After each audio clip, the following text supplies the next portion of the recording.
So yesterday I got to see a fantastic documentary called The Other Fella, all about other people, real people in the world who are called James Bond, and I want to tell you all about it, so stay tuned.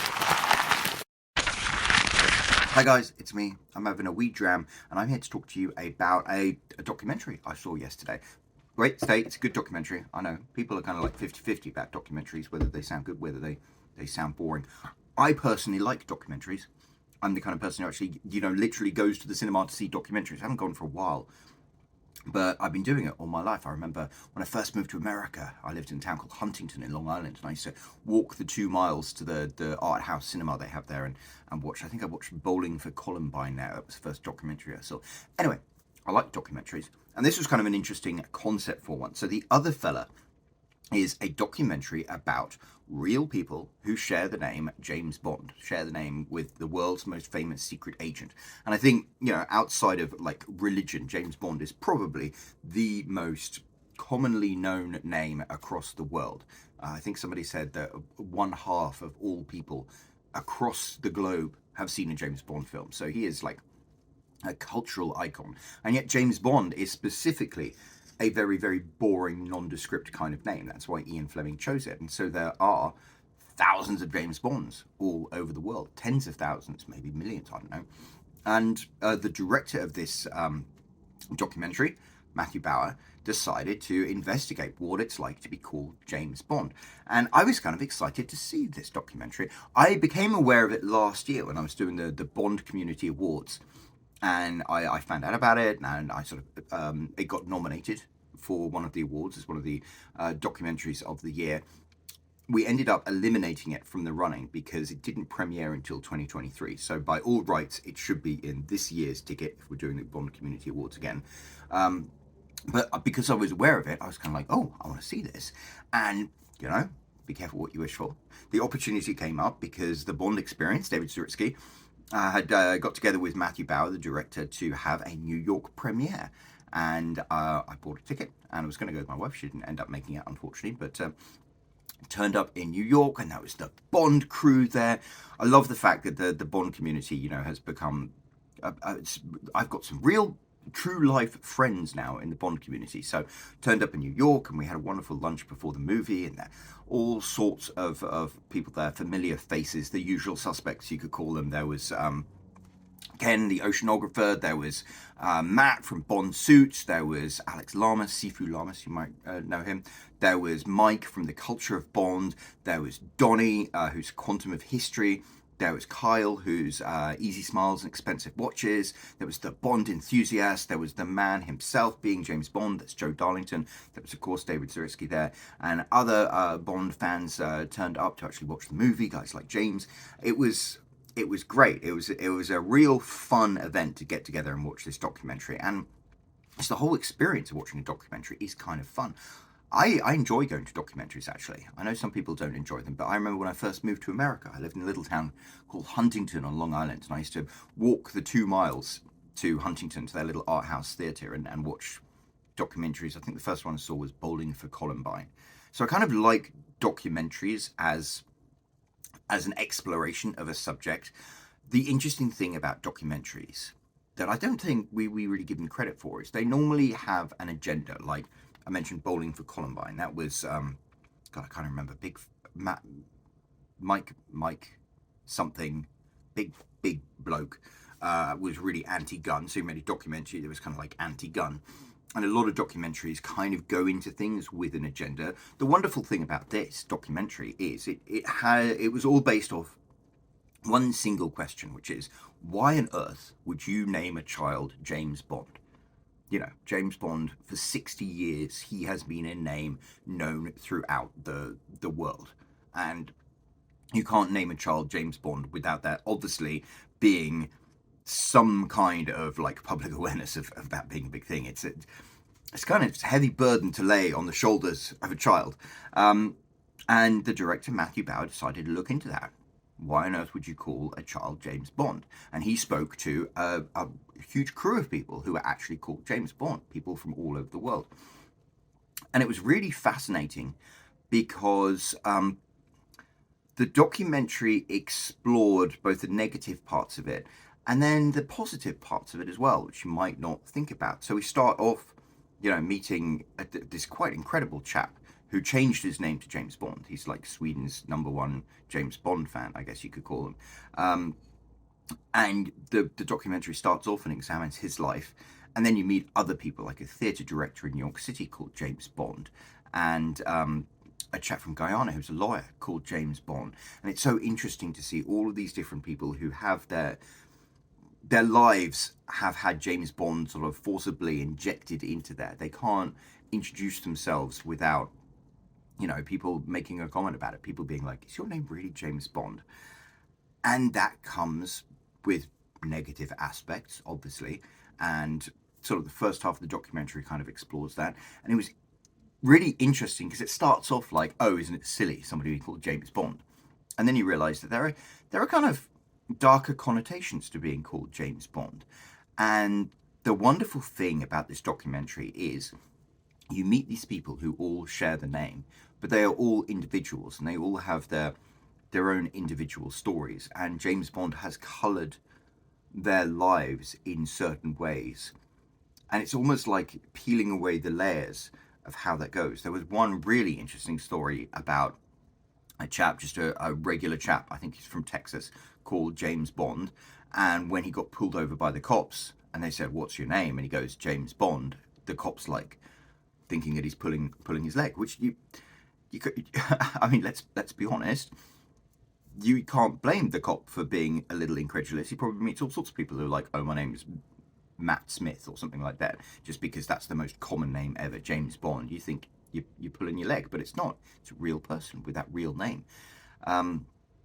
And that colours interactions with people in a way that most of us, with our fairly unique and nondescript names, don't have to worry about.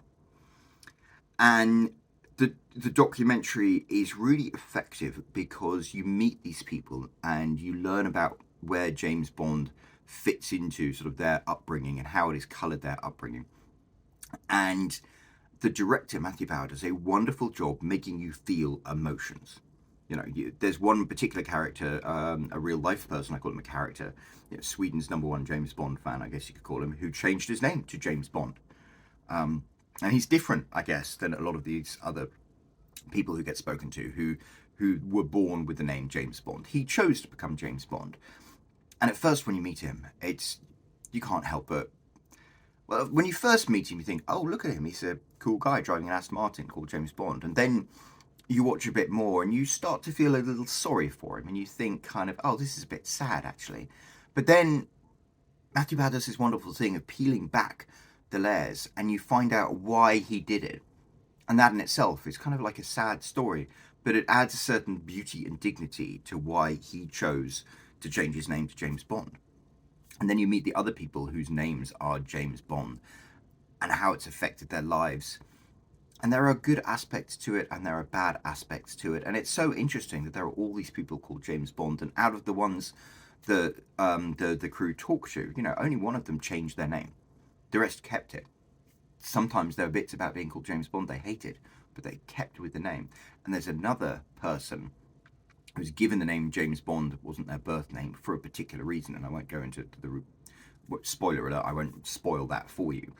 But that is where kind of the whole documentary twists on its axis, about at the halfway point.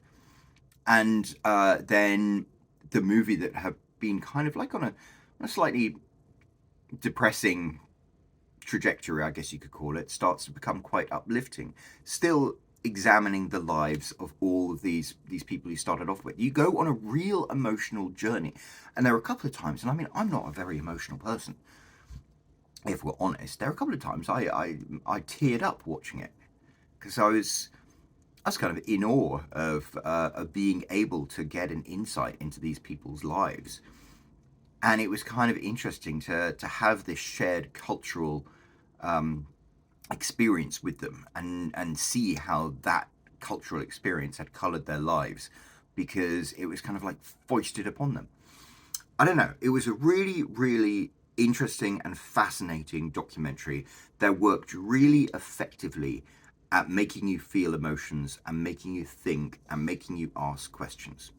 And it was fun. And it was funny. There were moments I laughed out loud. As I said, there were other moments I had tears in my eyes. It was clever. I think what I really liked about the documentary is it was really well written. And I think a lot of times you don't think about documentaries being written. I mean, you could look at something like Bowling for Columbine and think that was written because it had an agenda. But when you have something like this, there's no real agenda. There's no real point you're trying to prove with the other fellow. You're examining the lives of other people called James Bond. So what you're trying to do is pull out the threads of these people's lives. And what Matthew Bauer does that's so effective is he does tell a story and takes you on a journey. You've got, it's almost like the way you write fiction. I always say with fiction, you have the narrative, the what happened, and then you take that and you have to form it around the circular structure of a story. And that's exactly what Matthew Bauer does here. He takes the facts of these people's lives and then he pinpoints certain aspects to tell at certain times with certain revelations.